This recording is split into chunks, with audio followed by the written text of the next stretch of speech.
Hi, and welcome back to another episode of Making Waves. My name is Lisa KONICKI, and I'm the president of the Ocean Community Chamber of Commerce. And this program gives you some insight into some of the many incredible entrepreneurs and business owners that make up the membership of the Ocean Community Chamber of Commerce. It's a great way to get to know the people behind the scenes, what motivates them. And today I'm really excited because I have not just a chamber member, but a dear friend with me. Today we're going to be spending our time with Greg Sherrod of the Greg Sherrod Music Company. Hello, Greg, and welcome. Hi, Lisa. How are you? I'm fantastic. Wonderful. And so are you. I have my moments. Good days and bad days. Mostly good. Almost Mostly always good. You are Mr. Positivity. I have to be. Yeah, more people should be. Absolutely. You get out of the world what you put into it. I choose to put in love. All right, and you choose to put in some incredible music too, which brings joy to so many people. Thank you. Where did this journey begin of your love of music and singing? Where did it all start? It's a family thing. My sister was the diva of our town. She did all of the performances all over town. Was she older sister? She's 8 years older than me. Okay. So you watched her growing up. You got to see. No. I got forced into the family business. You were the backup. I was the backup singer. Okay. I sang harmony before I ever sang melody. Wow. See, I'm learning something today. So as she was learning all of her parts and the things that she had to do for these shows, I would be the other voices. I love it. And so, we would take a lot of long car rides, car trips, and on those trips we would sing along with the radio. That's beautiful. So when my sister graduated and went to college, she was in the Howard University concert choir. And I was supposed to be an athlete, but it didn't turn out that way. I was an athlete, but I didn't stick with it. I stuck with music instead. Well, music was never going to leave your soul. Music provided me with a job that I desperately needed. But it's not just a job for you. It's a not vocation. Just a job. It's a passion. It's a calling. It's two different things. It's my job, my profession, and it's my art. There you go. So those two things offset each other a lot. And sometimes they work together, and I was going to say they work against each other. Yeah, we'll probably talk about that. Yeah, but for the most part, what I did was I took a really itty-bitty tiny cover band and I turned it into a business. Nice. And it worked out really well for me. I'm very fortunate. So once you got out from underneath your sister's wings, what was your first foray? What was your first gig? How did you get out there and get your chops yourself? I was 9 years old, and I sang excerpts from South Pacific. You waited all that time to? Okay, so you were on stage too. On stage at 9. Wow, and where's this? Like the Bushnell or somewhere? This is Milford, Connecticut. Okay. In my little town, in my little community. This is my school. Nice. And when I did my night performance at 9 years old, I got a fan mail letter. You've got to be kidding me. No, from a third grader. Was it a girl? I was a fifth grader. Of course it was. That's what sealed the deal for music for the rest of your life. I got the fan letter and I said, hey, I must be okay at this. This gets girls. Music equals girls. It wasn't about that. That's what it was. Music has always been so much more important than my love life, which is why I'm 60 years old and I've never been married. But, music is really not just something that I do. It's something that I use for my personal, like keeping my head together. Music has always been my constant companion through some pretty rough roads. But the one thing that's always been a constant is music. I've been performing since I was 9. When I was in my teens, I was in a giant choir called The Sound of Freedom. Oh, I like the name of that. And we toured shopping malls. Fun. We'd wear blue polyester shirts and white polyester pants with Dickies, the thing. Oh yeah, the little half, little turtleneck that only goes to like here. Here. And You're dating yourself now. And we would tour shopping. That's the only person who will date me. But we go from shopping mall to shopping mall to shopping mall doing these shows.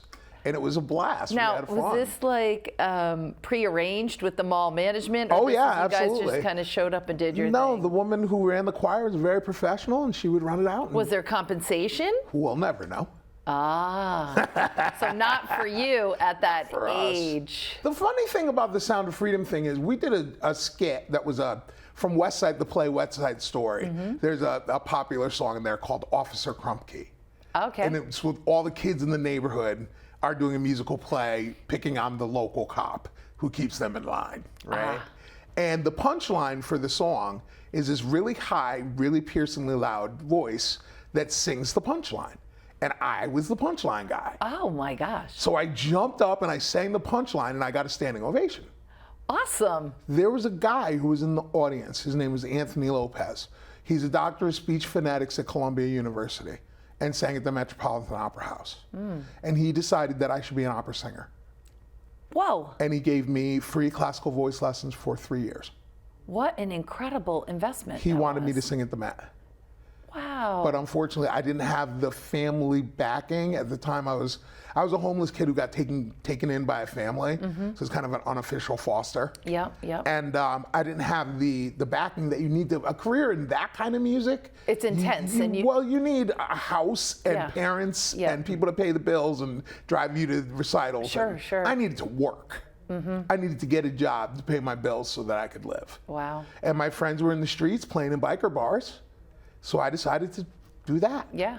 And I started playing in biker bars and in Stashes in New London. Where'd you play? I it don't was know. Milford. Oh, So, Milford. Yes, Milford, Connecticut. My And biker bar knowledge, doesn't go much further than here. Southeastern Connecticut. But in Milford at the time, Milford and West Haven, there was a bar in every corner. Okay. And every one of these bars was a pretty roughneck biker type bar. Those are some of the best salt of the earth kind of people right there. Well, that's where I grew up. That's where I learned my basics of life is in those bars. Because I started playing them when I was 16.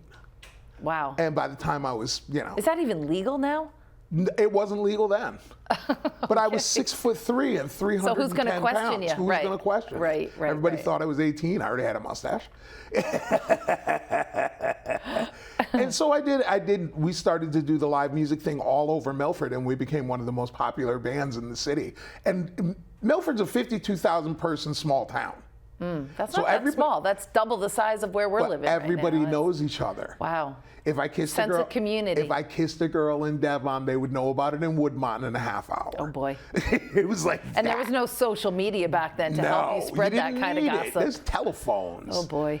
So we did that thing, playing in the bars around Milford, and I started feeling like I wasn't in the right place.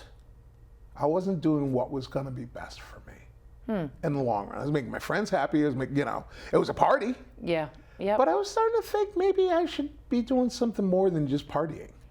I wanted to see, I think at 24 years old, I wanted to push myself and see exactly how good I actually was. I love it. And along comes this woman named Paula Welter, and she comes to one of my biker bar gigs, and she says, "Hi, I'm the director for a local community theater, and we're doing Jesus Christ Superstar, and I want you to play Judas." That's amazing. And I did Judas for Jesus Christ Superstar, and I got a standing ovation. Awesome. On the first night.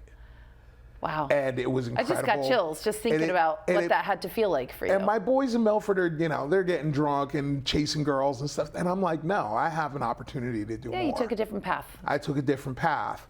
Shortly thereafter, I moved to New Haven.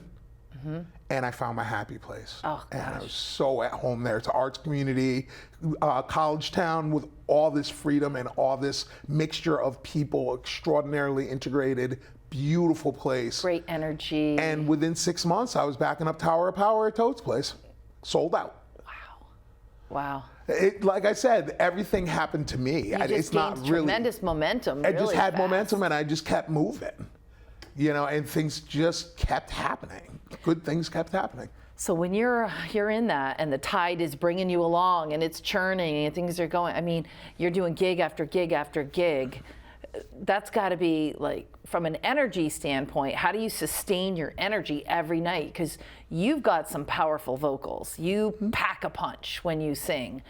Do you have a routine, like a down routine, an exercise routine, a way to protect your voice when you're not playing? I have 15 exercise routines. You do, 15. They're called my clients.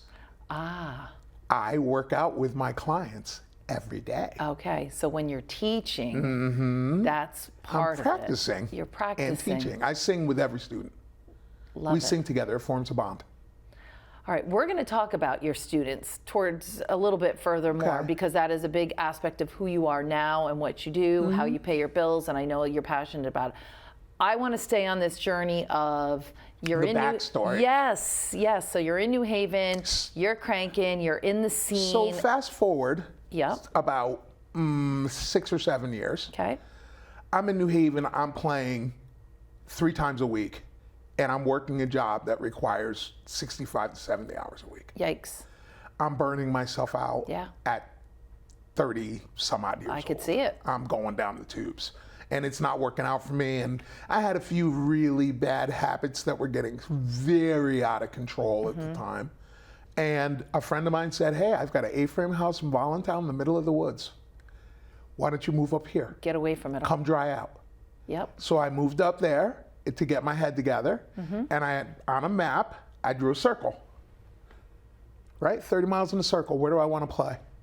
I started at 41 degrees north in downtown Mystic, which is now the Mariner. Oh, wow, yeah. And the guy who was there cooking in the kitchen, Mike, the first place I walked into, I gave him my tape. By the time I got home, I got a call from Mike and I got dates. Love it. And I started to be one of the biggest bands in Mystic from 1998 to like 2005 at 41 degrees north, just about every weekend. That's amazing. And when the next stop was Newport, Yep. and I ended up being the house band. Next stop was Misquamicut, and I played Sandy's Lighthouse first, and then a friend of mine brought me to this little place called the Andrea. Oh, geez. And I got brought to the Andrea, where I met Mr. Lenny Colucci and his lovely family. And they are lovely. And they're my friends. We're so close. He was an icon. He loved me. And it was at a time where that wasn't, exactly how things were going down. And he really co-signed me. Yeah, he endorsed you. He endorsed me, you. he embraced me, and the people at the Andrea gave me gigs for 23 years. Wow, so they're an integral part. They're an integral part of my Your journey, thing, my yeah. gig, and they're one of the reasons why I moved here. So the next stop was in Newport, and I ended up being the house band at the Newport Blues Cafe. Great place, lots of Which fun. was a lot of fun. And it's funny, on New Year's 2000, I was with James Montgomery. It was James Montgomery headlining and me. And I just found out that I'm going to be doing this giant, massive gig with James Montgomery, who's a multi-Grammy Award nominated musician, John Butcher, who I used to watch on MTV when I was a kid. Oh, geez. And one of my favorite bands is the Jay Giles Band, and Danny Klein, from the bass player from the Jay Giles Band, is on the gig. And this is a big charity event for a vets group in Gloucester, Massachusetts, and that's on November 7th. Fantastic. And I'm going to be on the big stage with the big guys. I love that. Yep, guys from Rod Stewart's band, guys from Bruce Springsteen's band. Boy, you've got my mind thinking, because we have friends that live next door in Lynn, Massachusetts. Can we coordinate it? Lynn Citizen? Yeah, and the lobster tree's not up yet. That's November 7th, you said? We got to November 7th, yeah. November 7th. Maybe. I might be able to get that in there. Lynn used to be a cop. Yeah. I've got family out there. So, well, that's a really exciting gig to look forward to. Yeah, it's the biggest one I've had in a while. I mean, your profession takes you on the road all the time. I'm mostly New England, but every once in a while I get to go get lucky You're and putting go some to. miles on, though. Well, I've sung in Europe now 3 times. So New Orleans, Florida, Pretty exciting. St. Thomas. Ooh, that's a nice one. St. Thomas is my new That's your my new new favorite. direction. Yeah. Okay. Maybe once a year, get a series of gigs out there to support. What I'm looking to do is to see if I can get my business license in St. Thomas and open a subsidiary of my company there. Smart. Fantastic. So that will always have roots there, and that I can get out of here every winter. So do you think you'd pursue like a double residency type of situation, a citizenship? Yep, I would. there? Well, it's America. Oh yeah, it is America. So you It's don't. America. Wow. So you're already in Well, you know how to a degree. Islands are like small towns. You have to know Jimmy, and you have Yeah. to know Johnny, and Yeah. you have to know this one and that one. Luckily, I have friends there To help you and to support already roll you. out the red carpet because they want me to come.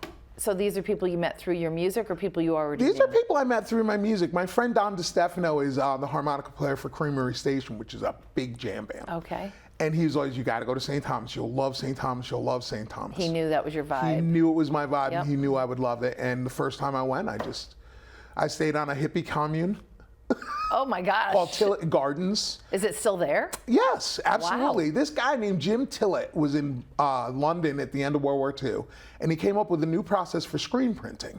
Huh. And from this, he made a lot of money. Good for him. So he bought this little compound in St. Thomas in the Virgin Islands called Tillett Gardens. And it's an art education and artist sanctuary. Has a cool. beautiful bar and restaurant in the courtyard. Is this like a nonprofit thing, or? It's a profit and nonprofit. All right. Because the education center is nonprofit, Got and it. the bar and restaurant and all the, it's almost like a little shopping mall. One has a daycare center in it. Interesting. And one has a painting lessons, and one has, so I'm thinking maybe one will have voice lessons. Yep. And I'll be able to teach out of there. I love this. And my friend Andy Easton runs the #1 restoration company on St. Thomas. And he wants me there bad because he wants me to play in his band. This sounds like a great, next chapter for you. It is an excellent next chapter for me. And St. Thomas is very different than mainland America. Mm-hmm. So I'm looking forward to having that experience. Sure. Well, while we're still fortunate enough to have you here, people should know you're a Pawcatuck resident. I'm a Pawcatuck resident. And you're still, I know tonight when we leave here, you're going to Cheshire, you go to New Haven, you go all over the place. I'm all over the place. For all of these gigs. If somebody wants to hire you, how do they best get in touch with you? Is it your website? Put my name into Google. And it comes right up, Boom. your website. Everything. All right, so let's talk, we've been talking about your journey a little bit. For people who haven't heard you sing, how would you describe your style? I'm a belter. Okay. I'm a belter. I was on a TV show on NBC called Clash of the Choirs. And basically 5 celebrities go to their hometown to build Christmas choirs. Nick Lachey, Blake Shelton, Kelly Rowland from Destiny's Child, Patti LaBelle, Okay. and from New Haven, Connecticut, Michael Bolton. Oh, wow. So I auditioned with 450 other people. I was the second male picked, and I got to be on Nice. big time TV for 4 nights in a row. How exciting. 14 million viewers. Whoa. So that was a big thing. Look where this has taken you, this God-given talent that you have. The great thing about Clash of the Choirs is every choir had a choir handler, because the celebrities never built choirs before. That takes a certain skill. Right. Our choir handler was a guy named Shelton Beckton. He was Mr. Behind the Scenes. He was he handled everything for Debbie Allen. So The Wiz, The Color Purple, all those things on Broadway, he was the handler for that. And he's Patty Austin's vocal handler, Roberta Flack's vocal handler. And he taught me to sing in a particular way. He taught me how to sing in what's called my head voice. Some people might call it falsetto. Got it. But what I do is I use it as part of my main voice. So I can sing super high and super loud Wow. without any wear and tear or strain. And that's what I teach.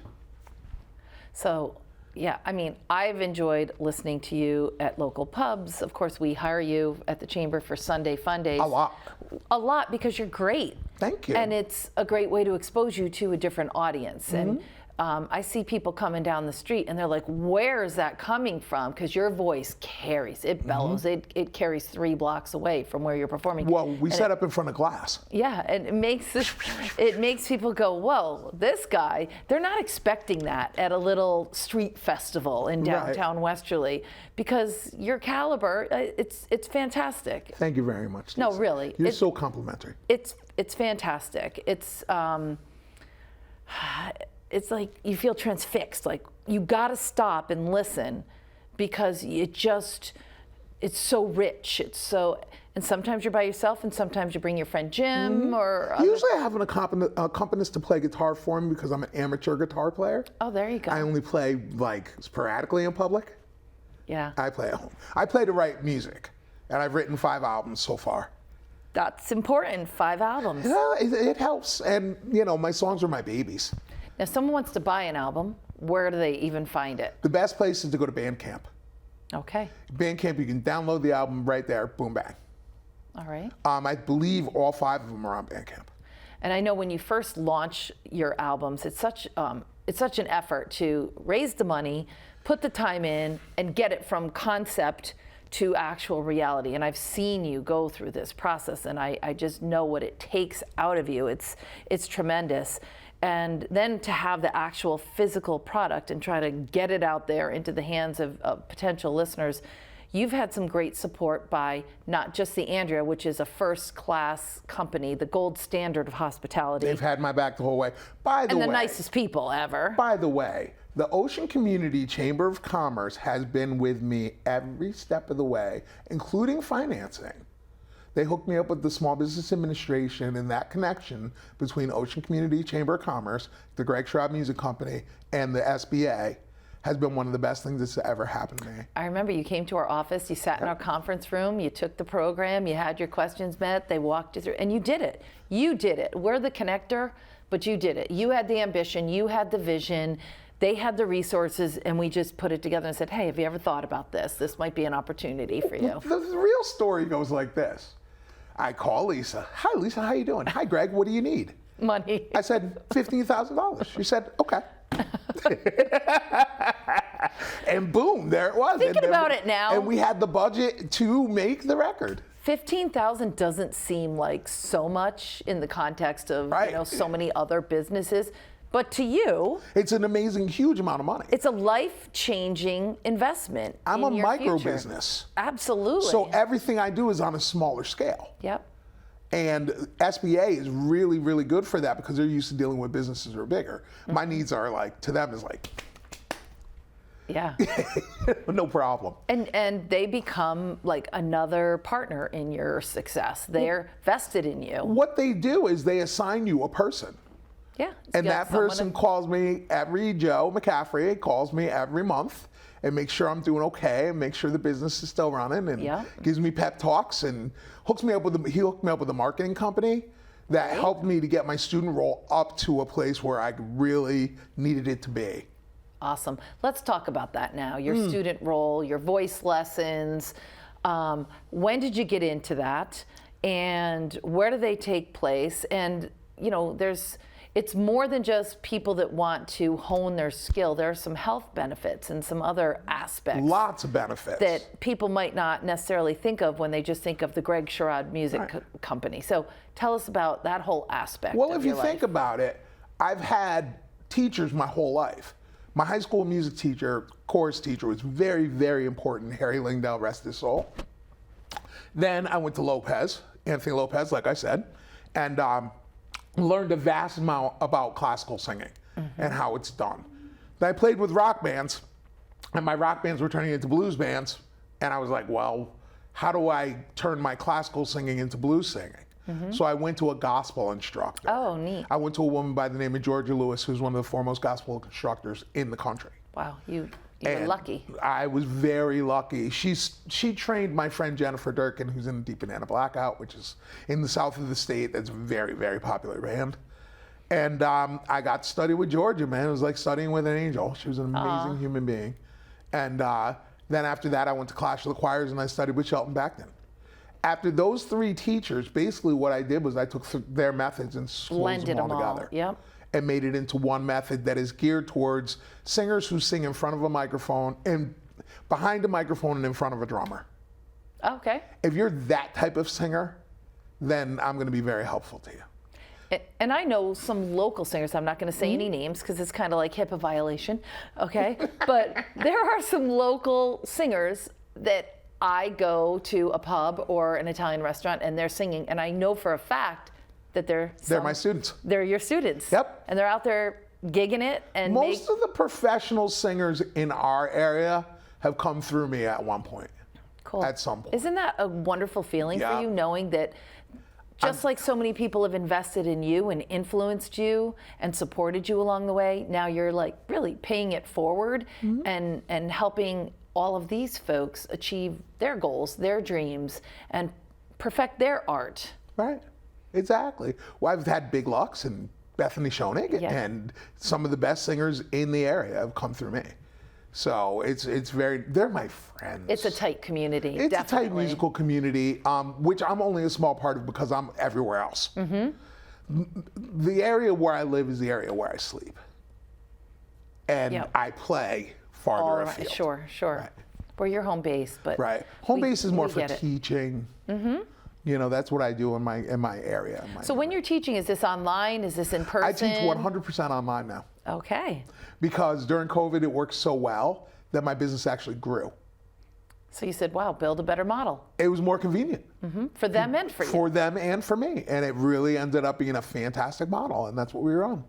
So that I could go to St. So that Thomas. was a silver lining. I can go to St. Thomas for 3 months out of the year and teach from there. Ah, you got it all figured out. I'm free.